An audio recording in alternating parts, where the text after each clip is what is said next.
because in many ways sustainable development is a Canadian concept, which we had firmly in our grasp 20 years ago and dropped the ball fairly fundamentally. And I think it's important for us to understand why we did that, and whether or not we can pick it up again. And if it's going to get picked up, it seems to me it's going to be in this province. I had a chat a few months ago with a journalist who came up to me eagerly and said, the public opinion polls are out and environment is the top of mind issue for the first time in Canadian history. What do you think of that? It's ahead of national security, unemployment, health care, and the like. And that got me thinking that I'd heard all this before. I was away for a number of years, and I came back to Canada in 1988, 89, and the environment was then the top of mind issue. And it continued to score in the polls until about 1992. My goodness, I keep seeing all sorts of people I haven't seen for 10 years. I know, okay, don't I? And that got me, at that time, Canada, in about 1991, 1992, Canada was by far the most advanced country on earth in terms of sustainable development. The Brundtland Commission, which started it all, an international commission chaired by the former Prime Minister of Norway, had held hearings across Canada. They held 7 hearings, which drew record crowds and lots of interest, and particularly lots of ink. It caused the Canadian government to set up something called the National Task Force on the Environment and the Economy, which was the first of these multi-stakeholder groups. It was 7 chief executive officers, 7 provincial and federal ministers, and 7 other odds and sods, labor union leaders, NGOs, and the lot. Produced a report signed by ministers, CEOs, and civil society leaders with all kinds of recommendations on how to strengthen sustainable development in Canada. This had been foreshadowed by the federal government's official submission to the commission at one of its public hearings. And let me just read it to you because it's both pressing and kind of scary that this is more than 20 years old. Quote, unless the environmental sciences are routinely harnessed by economic scientists and decision makers, the future of Canada, both economically and environmentally, is seriously threatened. Conventional economic analysis is the underpinning of all the world's development decision-making. The inability of economics to take into full account the real value of social and environmental assets has created enormous gaps in the way societies define and reflect in decisions their well-being and the value of their future. It then went on to admit that in Canada, quote, there is, however, almost no integration of economics in the environment at any level of government. That's the official submission of the Government of Canada in 1987 to a World Commission. Sound familiar?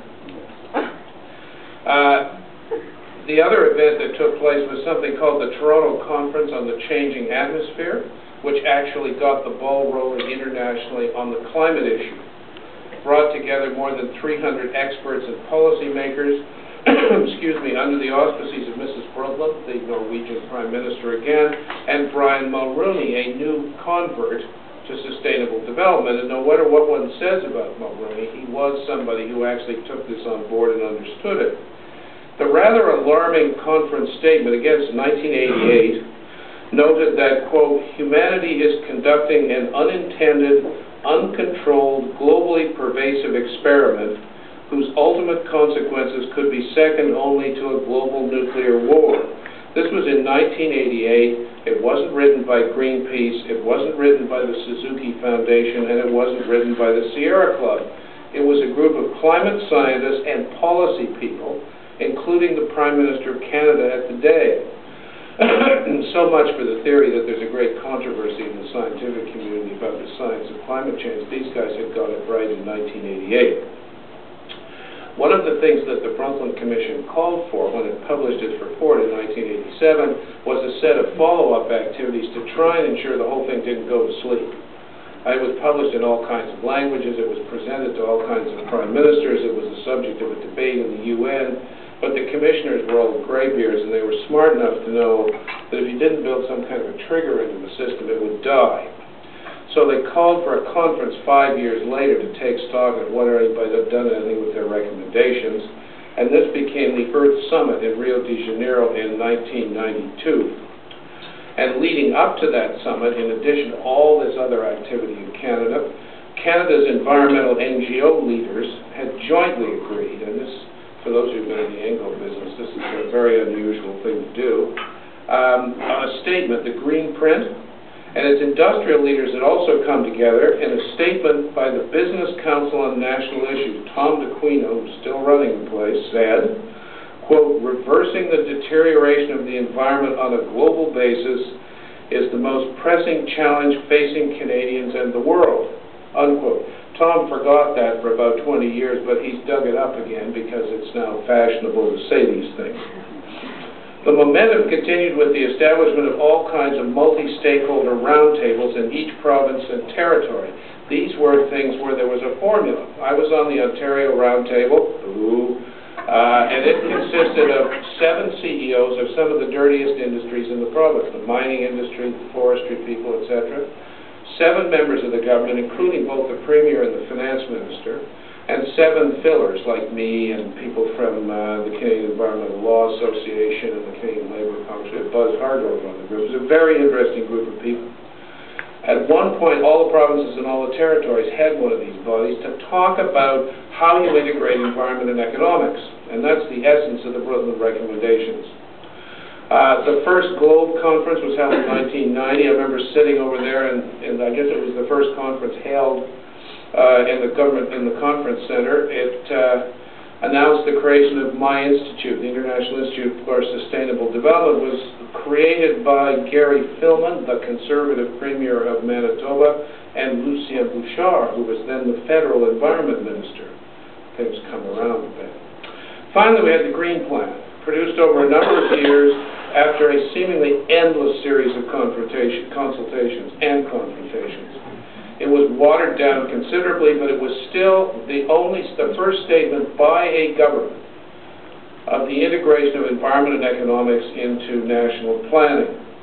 Chapter on decision-making, and one of the things the Brundtland Commission said is if you change the way you make decisions, you'll dramatically change the decisions you make. If the finance minister worries about the environment and doing the budget, you'll get a different kind of budget.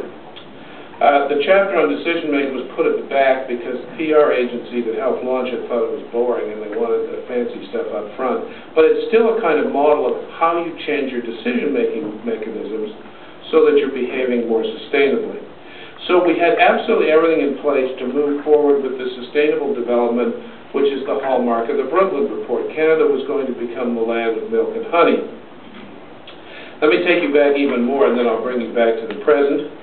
I guess it begins in 1972 with the first International Environment Conference in Stockholm, and with the publication of the book Only One Earth, written by Barbara Ward, for whom I worked at that point. It was a landmark event. It was the first of these international conferences. There were more people in Stockholm in 1972, more journalists, than at the Olympic Games later that year. Maurice Strong, who was the Secretary General, who's a Canadian, got the developing countries to come at the last minute, and we had a major international event. It led to the establishment of lots of environment ministries in the OECD countries, greater expectations on the environment, lots of legislation. 10 years after that, in 1982, it became clear that the environment was still not a major priority for most countries, and particularly not for developing countries. So Canada, here we are again taking a leadership position, pressed hard in the UN Environment Program for the creation of a global commission to take stock. Let's find out what's going on. Pushed very hard by the Canadian ambassador to UNEP, Canada put up some money even, and that's what started the Brundtland Commission. It had 2 Canadian members, the only country that had 2 members. One was Maurice Strong, who pops up in this story with great regularity, and the other was Jim McNeil, a former federal bureaucrat, who held the pen and basically wrote the report. Now, we need to put the report in its international political context at the time. The Commission came along at a time when North-South relations were really lousy, not that they're wonderful now, and a number of these previous commissions hadn't actually worked. They couldn't come to agreements.